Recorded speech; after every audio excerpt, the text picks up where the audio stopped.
평가 연구원의 우리 정유진 우리 원장님과 관계자 여러분께 진심으로 감사의 말씀을 드립니다.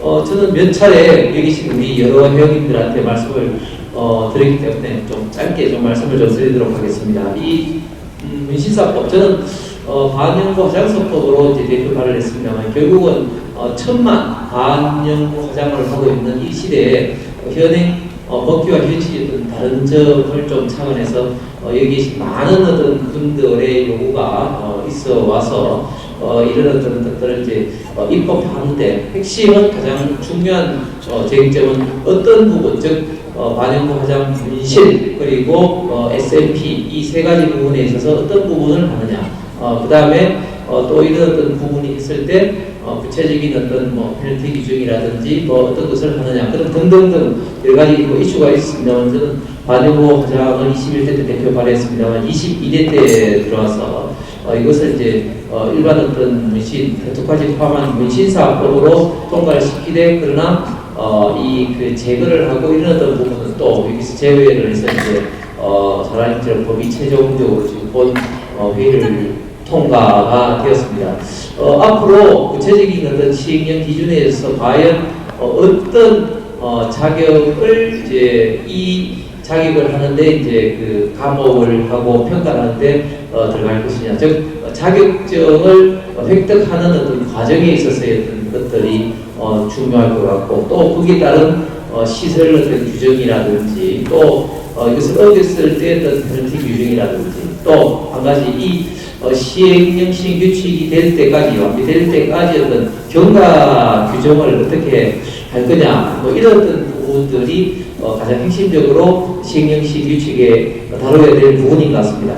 제가 지난번에도 한번 말씀드렸지만 그런데 이제 이런 것을 할 때 최대한 여기 계신 우리 현장에 있는 목소리를 담아야 된다. 그래서 현장에 있는 분들의 어떤 바람대로 기존에 있는 사람들이 어떤 요구, 즉 시험이라든지 시설이라든지 이런 부분을 최대한 좀 반영을 합니다. 그렇지 않으면 이 부분이 통과되더라도 또 다른 어떤 규제의 영역이 이제 들어갈 수 있기 때문에 최대한 어떤 그 반영을 좀 해야 될 것 같고 그래서 우리 정유진 원장이 계속적으로 이런 어떤 부분에 세미나를 개최하고 올해가 가기 전 마지막까지도 이런 어떤 자리를 마련해 주신 가장 중요한 목적이 있지 않을까 생각을 합니다. 그동안 사실은 많은 분들이 여기서 이제 수고를 이제 하셔서 지금까지 왔습니다. 그래서 앞으로 남은 시행령 시행 규칙 과정에서도 여기 계신 분들이 희망 바람대로 좀 더 많은 어떤 실질적인 그런 어떤 성과가 계속되었으면 좋겠습니다. 감사합니다.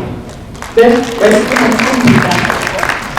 여기 재정이 중요한 게 아니고 재정이 마무리되기까지 그 과정이 잘 정리가 되어야 한다. 특히나 산업계의 목소리로 자격증을 획득을 하든지 시설 규정과 이 페널티에 대한 부분들을 주의 깊게 들어서 이 시행령과 시행 규칙에 조금 잘 반영이 되어야 될 것 같다라고 건의를 주셨습니다. 고맙습니다. 네, 다음으로는 박은석 이사장님께 질문 드리겠습니다. 먼저 보건복지부에서 마련 중인 시행령, 시행규칙의 주요 방향에 대해서도 설명을 부탁드리며 현재 시설 등록 기준 그리고 위생 안전 관리 기준은 어떤 수준에서 진행되고 있는지 두 가지에 대한 답변 부탁드립니다. 네, 반갑습니다. 오늘 질의답을 봤더니 제가 답변하는 게 제일 어렵더라고요. 제가 보건복지부 장관님은 아니고 아직 저희가 가야 될 사안들이 있기 때문에 다만 현재 지금 나와 있는 사항과 앞으로의 내용 좀 정리를 좀 해드릴 필요는 있을 것 같아서 이 자리에 좀 나왔습니다. 또 간담회보다는 조금 부처의 느낌이어서 상당히 떨립니다. 그리고 먼저 제가 앞서 말하기 전에 우리 주원 의원님께서 워낙 정리를 잘 해주셔서 일단 다른 세부적인 내용보다는 먼저 기본적인 것부터 얘기 드리겠습니다. 한 33년 만인가요? 35년 만에 문신사법이 법안 통과를 했습니다. 9월 10월 때 법안까지 통과를 됐으면 그 다음의 순서는 입법 예고가 그 다음 순서입니다. 입법 예고 때는 어떻게 자격증을 만들 것이고 교육을 어떻게 할 것이고 어떠한 형태와 어떠한 기준의 면허에 대한 부분을 발표할 것인가를 모두 정하는 기준 순서라고 보시면 됩니다. 대략적으로 2026년도 9월 정도를 생각을 하고 있습니다. 9월 10월 정도. 그리고 나서 한 1년 정도의 시행령과 시행규칙이 나오는 부분은 다시 1년 동안 걸립니다. 그러면 2027년도 하반기 정도를 예상을 하고 있습니다. 다만 이 부분의 대상이나 프로세스는 지금까지 공중보건 쪽이라든지 위험이라든지 법률안에 대한 기본 순서에 대한 부분인 거지 아직 확실하게 정해진 바는 없다라는 게 현재 방안이라고 보시면 될 것 같습니다. 어쨌든 문신사법은 자격, 면허, 업무 및 문신업소의 개설 등에 필요한 사항을 규정함으로써 문신행위의 적정을 기하고 국민 건강 증진을 이바지 하는 목적으로 하는 게 이 목적 법안에 대한 현안입니다. 세 가지 정도로 나눠질 것 같습니다. 첫 번째, 면허제도. 면허제도는 어떠한 국가고시의 구시원이죠. 구시원에서 시험을 어떤 문항, 어떠한 커리큘럼을 만들 것이냐라는 부분을 정할 것 같고요. 두 번째는 이제 면허의 발급 또한 진행이 되겠죠. 두 번째는 그렇다면 위생교육이라는 보수교육, 이 교육은 어떻게 또 진행할 것이냐라는 현재 시행령과 시행규칙에 나올 것 같습니다. 마지막으로 제일 이제 궁금해하는 시설에 대한 어떤 개설 및 운영을 어떻게 등록을 할 것이고 또 어떻게 어떠한 규격과 어떠한 면적과 어떠한 기준으로 할 것인지에 대한 부분인데 현행에도 많은 지금 관련 부처에서 미팅을 하고 있고 간담회와 정책 토론을 하고 있습니다. 위협에서도 지금 많이 관심을 갖고 있고요. 현재는 우리가 법령적으로 보면 공중보건 법령이라는 게 있고요. 그 다음에 어떻게 보면 미용업에 들어가 있는 또 의협에서 말하고 의료관계 법령이라는 게 있습니다. 지금 예상치로는 그 중간 정도를 상회하는 정도의 감염 예방이라든지 소득 위생에 대한 부분으로 시설이라든지 기준점이 정해지지 않을까 하고 조심히 생각을 하고 있습니다. 이상입니다. 네, 안성 사장님의 답변이었습니다. 더 나아가서 입법에 대한 또 예고 부분에 대해서도 말씀을 해주셨는데요. 여기 함께 계시는 모든 분들이 나중에 27년도를 또 예상하는 그 날까지 함께 달려보겠다. 그리고 그 기준에 또 부합하는 어떤 내용들이 또 필요한지에 대해서 말씀해 주셨습니다. 네, 이렇게 입법 행정 방향에 대해서 두 분의 견해 들어봤고요. 이어서는 두 번째 파트로 의료, 위생, 안전 관리에 대한 부분에 대한 견해도 들어보겠습니다. 먼저 이상순 원장님께 질문 드리겠습니다. 방역 후 화장시술에서 의료적 관점에서 가장 우려되는 합병증은 무엇인지 궁금하고요. 통증 완화제 사용과 관련해서도 역시나 적절한 가이드라인이 필요하다고 생각하시는지, 있다면 어떤 게 필요한지 말씀해 주시면 좋을 것 같고요. 마지막으로 산업계와 의료계가 함께 공존할 수 있는 협력 모델이 있다면 어떤 게 좋을지도 같이 말씀해 주시면 감사하겠습니다. 네.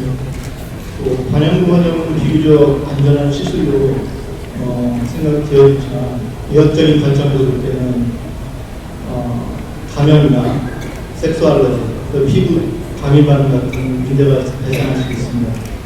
네, 섹스 알러지나 피부 감염 반응은 시술자가 예측할 수 있는 부분이 아니기 때문에 현실적으로는 감염이 문제가 가장 클 수 있는데요. 세균 감염 같은 경우에는 항세포 부상 부분 같은 게 가장 흔히 발생하고, 그 외에 의사장 부분이나 눈, 마이크로박테리um 같은 게 두들겨 발생할 수 있고요. 그 다음에 바이러스로 병에는 PMU 같은 경우 흔히 발생하는 그런 단순포집 바이러스나 드물게는 간염, B형 간염 바이러스나 C형 간염 바이러스 또는 에이즈를 일으키는 HIV 바이러스가 드물게 보고되고 있습니다. C형 간염 바이러스 같은 경우에는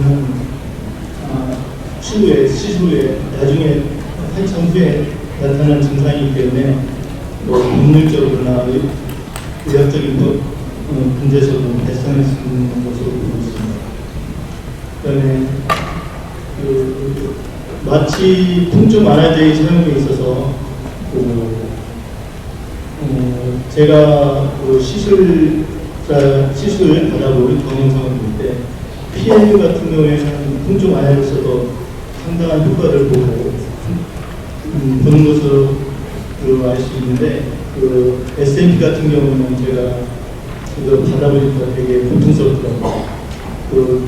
마치 연구제를 사용하기에도 용이하지 않고 랩핑이 중요한 분도 랩핑하는 분도 용이하지 않기 때문에 그런 것 같습니다.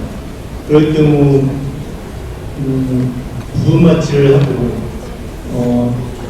주사제로 부분만 치료하고 수술 받으면 편하게 받을 수 있다는 생각을 해왔고, 또 나중에는 또 기술이 발달되면 뭐 소독도 되면서 그다음에 마취도 되는 샴푸 같은 제재가 발명이 되면 참 좋겠다는 생각을 했었습니다.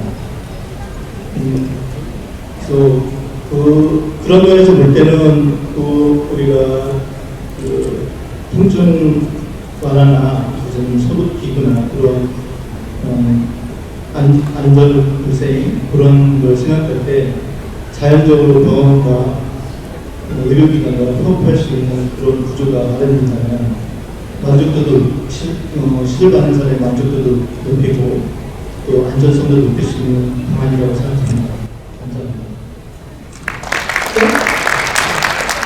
이상수 원장님께서 말씀을 해주셨고요. 정말 이 부분이 어떻게 보면 가장 많은 분들께서 관심을 두고 있는 부분 같습니다. 그래서 감염에 대한 합병증이 가장 좀 우려가 된다라고 말씀을 해주셨고요. 뭐 부분 마취라든지 또 소독에 대한 기구들 이런 산업계와 의료계가 좀 함께 공존할 수 있는 방향을 또 찾아나가면 좋겠다라고 말씀 전해주셨습니다. 네, 이제 이어서는 한동수 대표님께 또 질문 드려보겠습니다. 3가지 질문을 드릴 텐데요. 현장에서 가장 자주 발생하는 위생과 감염 관리상의 오류가 무엇인지 궁금하고요. 반영 후 화장사가 반드시 숙지해야 할 감염 관리 체크리스트는 또 어떤 게 있는지 말씀해 주시면 좋겠습니다. 그리고 마지막으로 지속적인 위생 교육 어떤 방식으로 이루어져야 효과적인지도 설명 부탁드립니다. 네, 먼저 이제 귀한 자리를 마련해 주시고 여기 이제 초청해 주신 우리 전무진 원장님께 먼저 감사하는 말씀드리고요.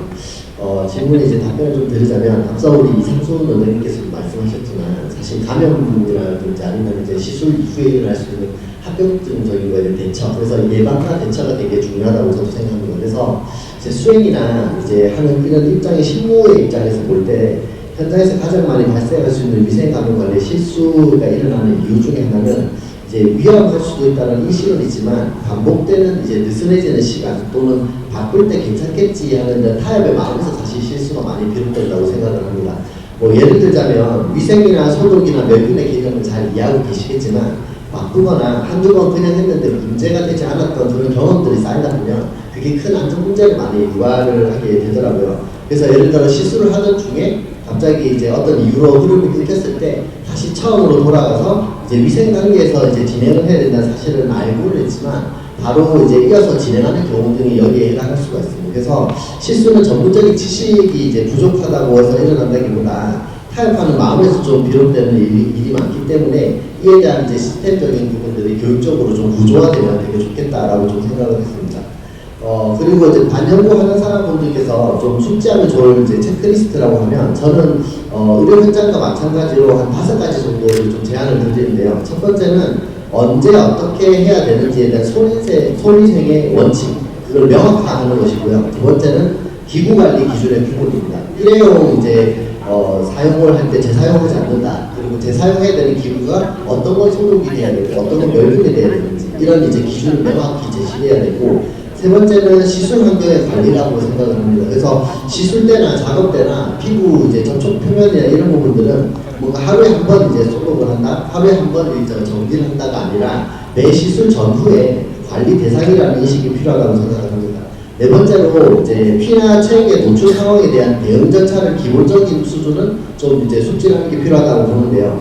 미세도 출혈이 발생했을 때 처리 방법이라든지 또는 컨타미네이션 됐을 때 기구에 분리되거나 또는 폐기 기준을 좀 명확히 숙지하는 게 필요합니다. 마지막으로 시술자 본인의 건강 상태에 대한 관리에 대한 것도 되게 중요하다고 생각을 합니다.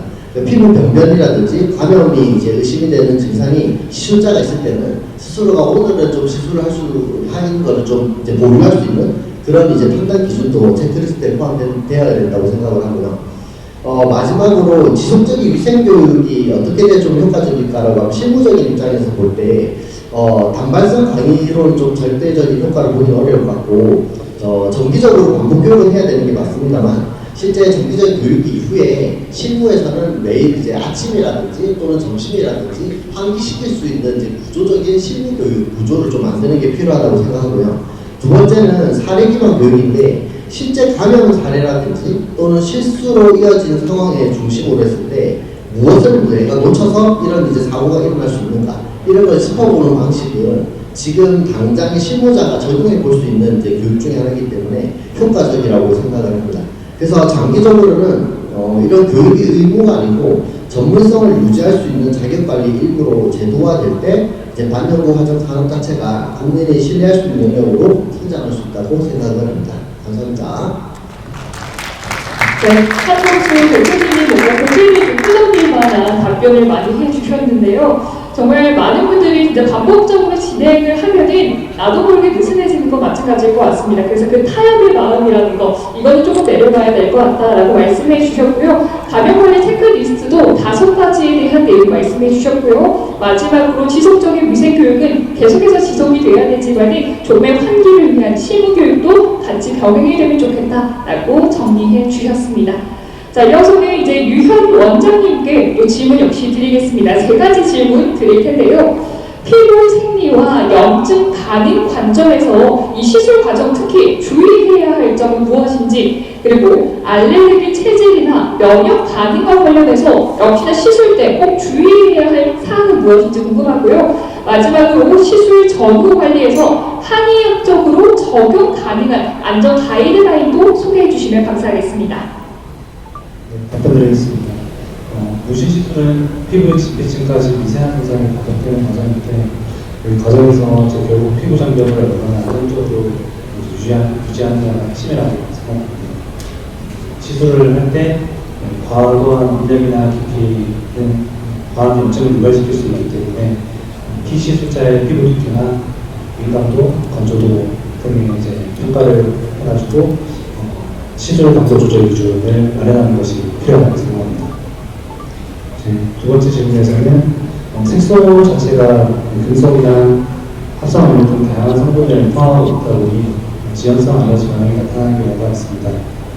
특히 유가종성 반응이 나타나는 경우가 있는데 시술 전에는 꼭 금속 알러지, 아토피, 피부 질환 등의 병력 질환이 있는지 사전에 이제 체크하고 면역 질환 등이 있는지를 살펴봐야 될 것 같은데 면역 질환이 있거나 면역 억제제를 복용 중이신 분들 같은 경우에는 염증 반응이 이제 불안정할 수 있기 때문에 사전에 꼭 상담을 강화해서 체크를 해보고 그리고 시술 시기를 조절하는 그런 조치가 필요하다고 생각합니다.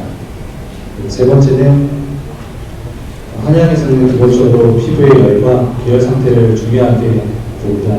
시술 전에는 과로나 수면 부족, 그리고 매운 음식이나 술 같은 열이 세게 오르는 음식들을 피하도록 해서 피부 상태를 안정화시키는 것이 중요하다고 생각하고요.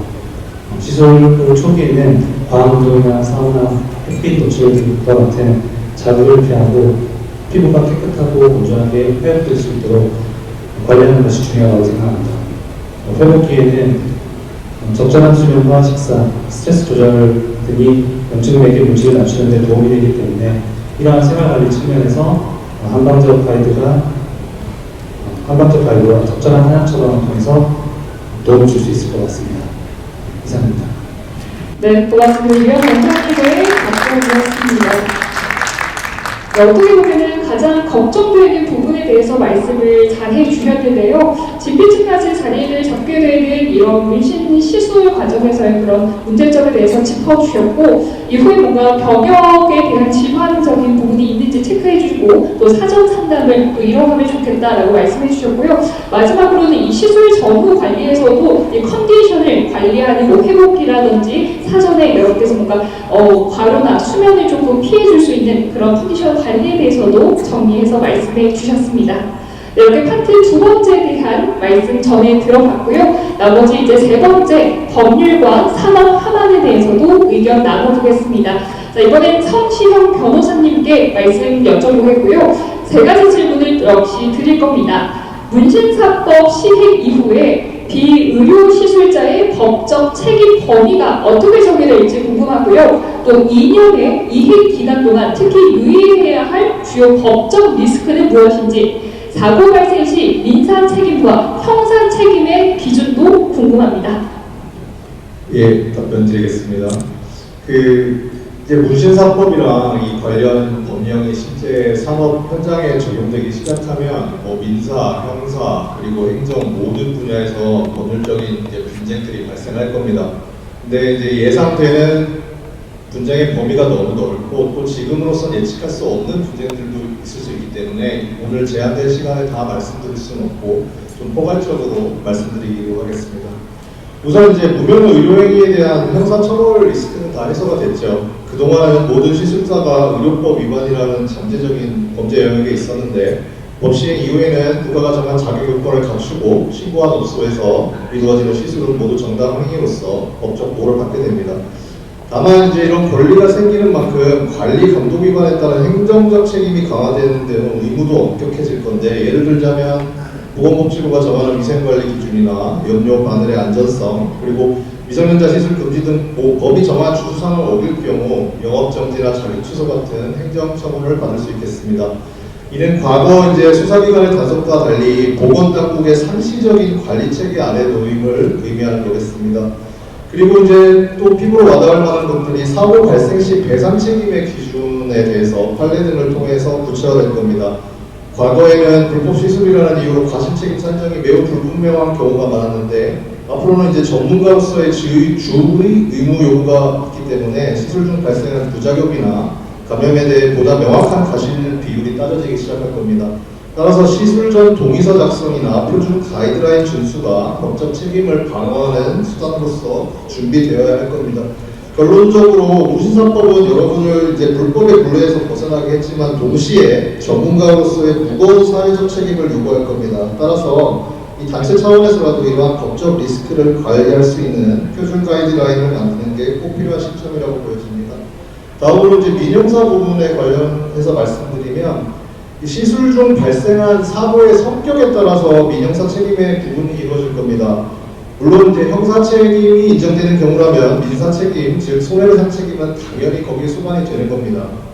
형사 책임으로는 주로 이제 문제될 게 업무상 과실치상이 문제가 될 건데, 예를 들어 시술자가 마땅히 지켰어야 할 위생 수칙을 어기거나 기기 조작의 미숙 등 시술상의 과실로 고객에게 상해의 결과가 발생한다면 혐의가 인정될 가능성이 있습니다. 특히 문시사법 시행 이후에는 법이 정한 면허 범위를 벗어난 시술이나 금지된 약물을 사용한 행위 등 법규 위반 사실이 있으면 형사처벌 가능성이 더욱 높아질 것으로 보입니다. 반면 형사 책임이 없으나 민사 책임만 문제되는 영역은 주로 미용적인 측면에서 문제될 겁니다. 상해의 결과나 시술자의 위법 행위가 없다고 하더라도 시술 결과가 시술 전 디자인 상담의 내용과 현저히 다르거나 사후 관리에 대한 설명을 소홀히 해서 부작용이 발생했다면 민사 책임이 인정될 여지가 높습니다. 해서 사고가 발생한 만약의 경우를 대비해서 평소 표준화된 시술 동의서를 꼼꼼히 작성하고 시술 과정을 기록에 남겨 여러분의 주의 의무 이행을 입증할 근거를 확보해 주는 것이 중요하다고 생각됩니다. 그리고 일단 사고가 발생한 경우라면 민형사 어느 쪽에 해당하던 간에 사고 발생 직후 최대한 빨리 피해자와 원만히 합의하는 것이 중요하기 때문에 사고 유형에 따른 구체적인 합의금의 규모 등에 대해서도 가이드라인을 정해놓는 것이 필요하다고 생각됩니다. 이상입니다. 네. 성신원 변호사님께서 또 알차게 또 말씀을 해주셨는데요. 정말 이 법 시행 이후에 사실은 정말 우리가 정당한 이 법적 행위가 가능하다라는 이 울타리 들어가게 되어서 많은 분들께서 좀 마음이 놓이지 않으셨을까 이런 생각이 듭니다. 하지만 이렇게 또 법 시행이 되는 만큼 이 사회적으로 책임감이 따른다라는 말씀을 전해주셨습니다. 그리고 여러분께서도 알고 계셔야 되는 게 사실은 이 형사 책임과 민사 책임 정말 구분을 하기는 어렵긴 하겠지만 특히나 이 민사 책임이 또 속해지면 또 마음의 고생이 또 더들어서 있으실 것 같아서 원만한 또 합의를 또 이뤄나가면 좋겠다라고 말씀 주셨습니다. 이렇게 변호사님의 또 답변 함께 들었고요. 이어서는 K-뷰티 보건평가원의 원장님께 또 질문 드려보겠습니다. 현장의 이야기를 가장 많이 듣고 계실 것 같은데요. 이 현장에서 가장 시급하게 개선되어야 한다고 느끼는 제도적 문제는 무엇인지, 그리고 위생, 안전기준 적용 시 현실적으로 어려운 부분 어떤 것이 있는지 말씀 주시면 감사하겠습니다. 네, 감사합니다. 산업을 대표하여 현장의 목소리를 조심스럽게 말씀드리고자 합니다.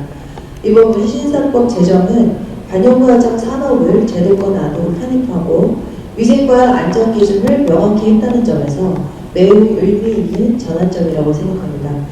현장에서도 이 제정의 취지를 존중하고 제도가 안정적으로 정착되기를 기대하고 있습니다. 다만 제도가 실제 현장에서 지금 적용되는 과정 속에서 보다 원활한 안착을 위해 보완이 이루어지면 좋겠다라는 의견이 조금 있는데요. 먼저 현장에서 가장 많이 언급되는 부분들은 딱 두 가지 정도로 취합이 됩니다. 첫 번째, 우리가 가장 이제 바꿔야 되는 시설 등록 기준입니다. 이 시설 등록 기준과 위생안전관리 절차가 현장에서는 지금 현 상태로서는 좀 포괄적인 느낌이 있습니다. 예를 들어서 시설 공간의 면적이나 조도, 환기시설, 그리고 멸균 소독 장비 등이 이 수준이 업종마다 그리고 사업장 규모에 따라서 상당한 차이가 있기 때문에 이러한 현실을 반영을 해서 보다 세부적이고 단계적인 가이드라인이 마련이 되어야 된다고 생각을 합니다. 그래야 이제 우리가 현장에서 시행이 됐을 때 이해도와 또 이해도가 더욱 높아질 것이라고 보고요. 두 번째로 현재 문신사법이 통과가 된 시점에서 2년이라는 유예기간이 있는데요. 이 유예기간 동안에 어떻게 해라 라는 아무런 가이드라인이 현 상태로는 아직 나온 게 없습니다.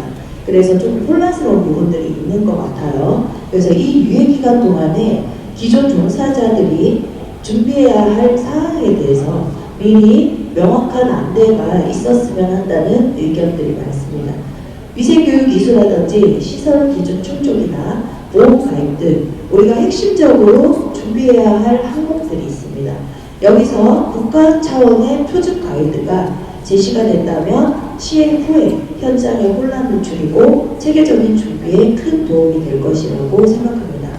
특히 우리가 생각하는 위생안전 기준에 우리 현장에서의 실제 적용과 관련해서는 현장에서 멸균이나 소독, 이 절차가 표준화가 가장 어려운 부분이라고 언급이 되고 있습니다.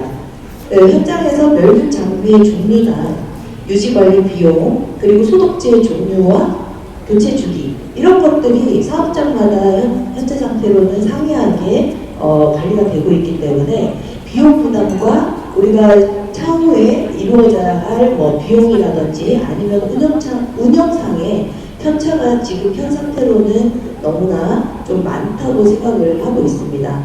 특히나 1인 취업이나 또 소규모 사업장 같은 경우에 공간의 구조상 이 구역을 나눌 수가 없는 것도 있고요. 이걸 의료기관 수준의 환경만큼 동일하게 적용하기에는 현실적으로는 사실 한계가 좀 있습니다. 그래서 사업장의 규모에 따라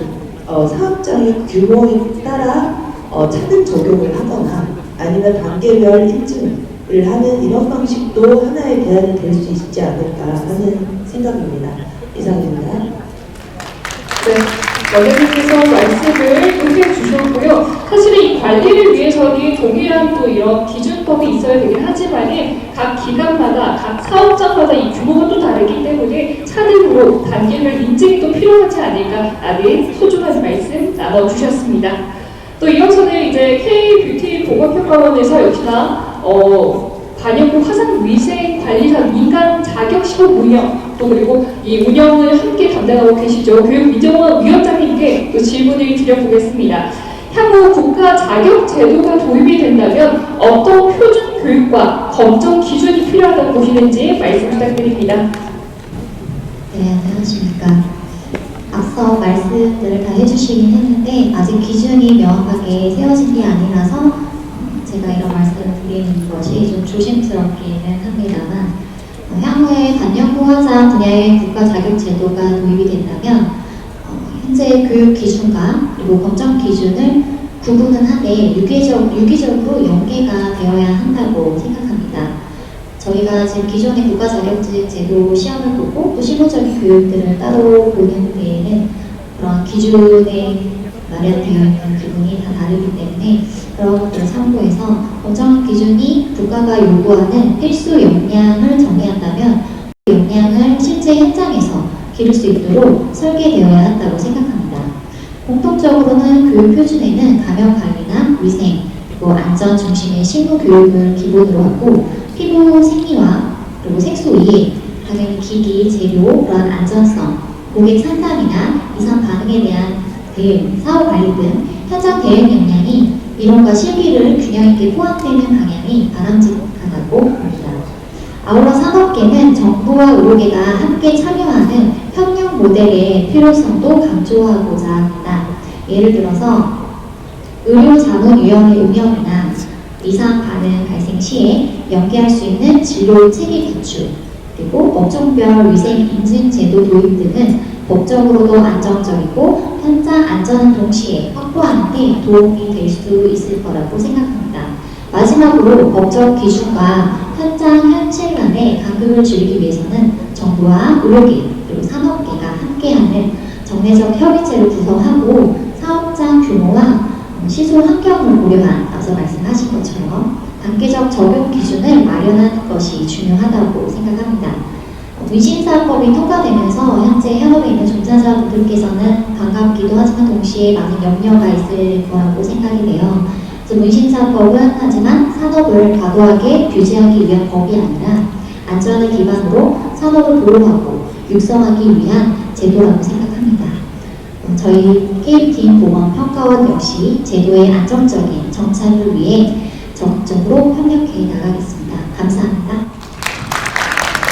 네, 오늘 교육위원장님의 말씀까지 들어봤는데요. 정말 전문가로서 도약하고 오늘 육성하고자 이 단계가 또 필요하지 않을까라고 말씀해 주시면서 이 필수 역량에 대한 부분도 짚어주셨습니다. 필기와 또 실무가 같이 종합적으로 이루어지는 것이 또 안전한 이 전문가 역량, 육성이 있어서 필요하다 말씀해 주셨습니다.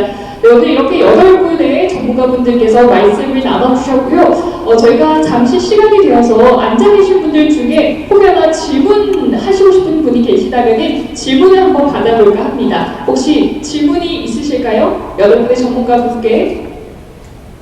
네, 없다면 여기서 생략을 하도록 하고요. 8분의 말씀을 듣고 나서 앞으로 어떻게 지금 이 문신사법이 더욱더 진행이 될까 궁금하실 것 같습니다. 저희가 팜플렛에도 나와 있지만 팜플렛에 있는 메일 주소로 의견을 남겨주신다면 언제든지 그 제시된 의견들을 모두 제안을 저희가 정리를 하여 향후 정책 제안에 반영하도록 하겠습니다. 네, 함께해 주신 8분께 한 번 더 큰 박수를 부탁드리겠습니다.